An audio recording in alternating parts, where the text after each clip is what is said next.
अरे मत भैया आओ आओ बैठो आओ उठा उठा उठा आओ बैठो एगो बात बात आ से कहे के बा का भैया कहो। अरे गांव में देखनी है धूरा माटी लड़का सब खेलत रहा तो हम उन्हों के चलती है खेले चलो तब तो चलबे कर ले। आ सुननी है कि झोल जाल बाबा के आइल वाली एगो नईकी महोगी हाँ आ दुकनिया पे देखनी है कि अकेला ही बैठल वाली।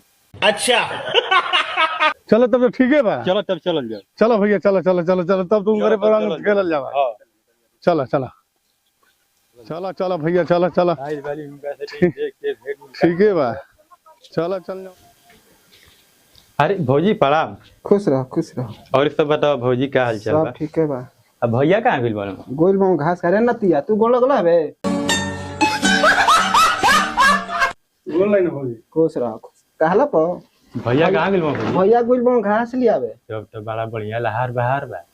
का कहलवा मतलब उहे लड़का सब गांव में ढोरा माटी खेलत रहला सन तो सोचे कि नईकी भौजी आइल वाली तो तनी भेंट मुलाकात कर लिया अपन होली के बधाई भी दे दियो जाओ।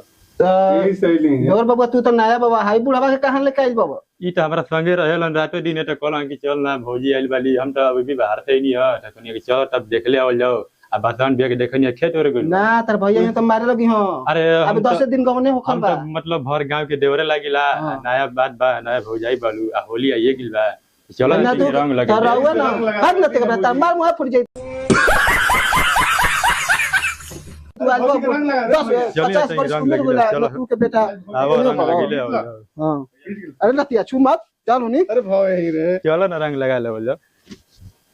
चलो भौजी खेल लो जाओ रंग माटी भैया भी खेते बारन।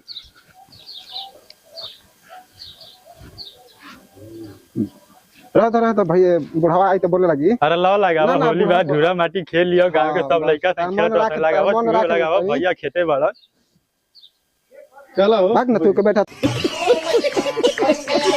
तू बाबे 20 बरिस आ तू 100 बरिस का तू रंग लगे दे बुढ़ा। अरे चला दुआरिया हमरा अरे कौन है रे? अच्छा अरे लगा अरे दुआरिया पे क्या करता रे? जा जा अरे बुढ़ा ना तो कर लगी।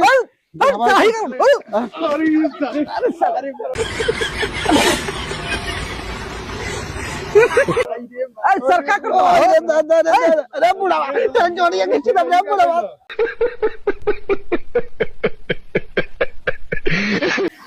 अरे नतिया आके बुढ़ा से दूगो बात बोलवैलो से ना बोलवैले साहब बढ़ियारी लगाता सत्तर रे तोर मन बतावे ना रे। अच्छा अरे नतिया तू क्या कर गुलो घास के तार माई हो भैंसिया रखे तो दूध कैसे दे पियबो तो कैसे? तू ना पियतो नतिया हम का पियतो हमरा के देता को ताला मारे रे कते सर अपना अपना घर भैया हमारी गलती ना रही तो बतावन भैया को मड़ैया में गई थी कहलन कि चलो ना ए जुजान में भौजी के रंग ए सब लगा तू कौन राइस बड़ा कौन राइस बड़ा हो कौन राइस बड़ा ये लिया अब छोड़ी छोड़ी हटाइए तना जला त दुकान जरा काहे के बन दुकान बन ना हो बन चल ना बन होई काहे के रंग लगल है?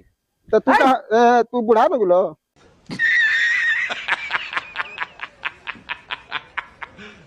कहो तो जना के काम धाम नहीं खे ना ना तो तारा सर हमारे तो कलिया पे लोकल है ये आके आइया को लोकल सुगर रंग लगा के तो हम नहीं लगाओ ले तारा घरे हम जाई तू जई बाहर त हम तारा घरे जाकर होली के बाबा हम तो कोनी है कि भौजी तो कनिया वाली तो चलो तंकी से रंग धूरा माटी तार दादी रही ओई में तो का कर गेलो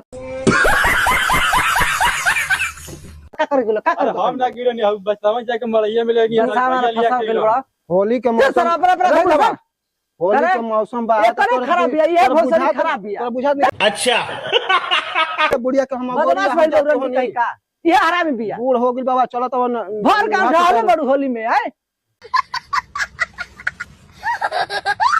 भर का ढाले बड़ू हो तारे जवानी में आके लगा चल ताला मारम ना मराई ना मराई ना मराई चल ना मराई चल मारो तो तोरे कमाई के पैसा के ना हो अरे भाई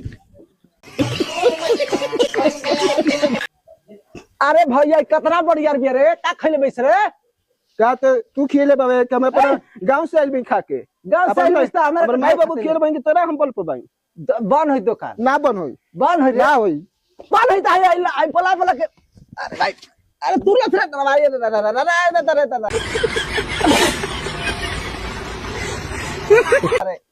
ना बन सही दुआर ना में बन बैठा होई आ देखिन जा बबुआ लोग ई बहुत हरामी हो नतिया कल न नत आज नतिया तो बहुत झगड़ा लगाई अरे भौजी हम तो गांव के देवर हम तो कोई के रंग लगा दी लाई तो हाँ नतिया दादा ना रंग लगाओ लगा सर देनी हो नतिया नहीं समझे मार हक दे बाबा अच्छा हमार गलती नहीं है हट जा। ये तो लिए लो जा हट जा हमार ना गलती ठीक लगाओ तल जा नया नया अरे आए ना नतिया। लगाओ जा तू हाथ बार जाके लगाओ दादा खरे ना भौजी के नया बाल लगाओ ले। अबे नया में नहीं नया खून बार लइक मन बबुअन के तो आज पुरान हो चलल